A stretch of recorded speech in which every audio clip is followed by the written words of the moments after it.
My name is Christopher Luthier. I am the president and owner of Luthier Strings. My name is Ian Hagley, and I do repairs here at Luthier Strings, as well as teach some lessons.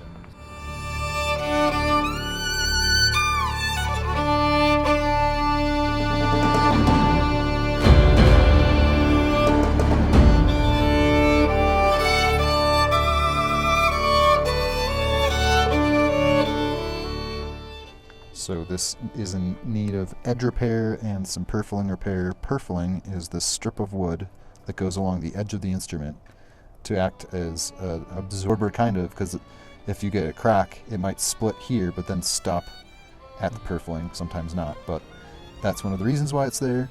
And so we need to glue back a strip of purfling as well as replace the edge with some new wood, and then that will be finished, so it'll look more or less exactly like the edge over here, and you won't be able to tell.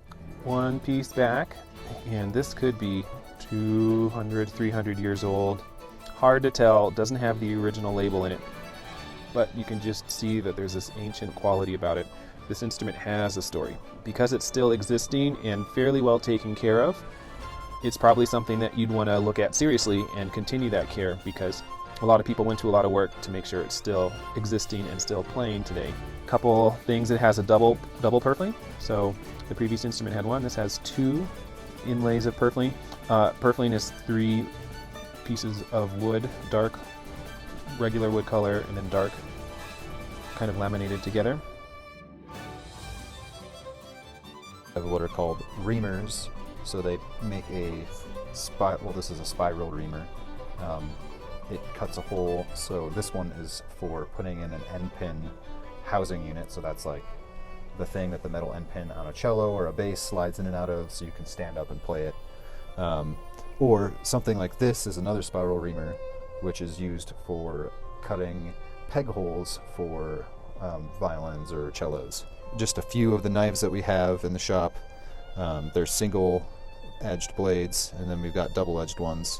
Here's a flat scraper blade that we had to make from another knife for a specialty tool, and we use this for scraping feet to fit them to the instrument tops. This is a super special tool made out of a razor blade that we use to get a very concise edge, or to open up corners of instruments around certain areas without scratching or cutting into other parts of the top. Then we have a carving set, rulers, always measure twice, palette knives. These are the things that we use to open up instruments with, and then to put glue back into the seams to glue them. And these are some clamps that are used in various ways, mostly for gluing cleats onto instrument tops, and they're varying lengths to get in deeper onto the instrument. Then usually when instruments come into the shop, we check the angle of the string projection over the instrument just to make sure that they're going to sound their best. There are many more tools as well. In terms of how the sound is produced, this is the most important thing. This little stick of wood is more important for the artistry in the sound than this beautiful box. But because this is so gorgeous, this steals the attention. But like, for instance, this wood bow right here doesn't look special. I can actually show you a very special one.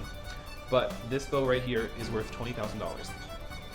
And it's because it's from a very famous maker, Martin, from Guillaume's shop in Paris from around 1880. The really nice French bows are quite something. And this is a bow, while $20,000 is a ton of money, it does have special qualities that you can't find in bows at a lower price. There's just something this bow does that I haven't found in any other bow. Thinking about the violin and how it's activated, I have to think about what kind of bow I have, because this is going to add personality to this, and you want 2 personalities that play together well.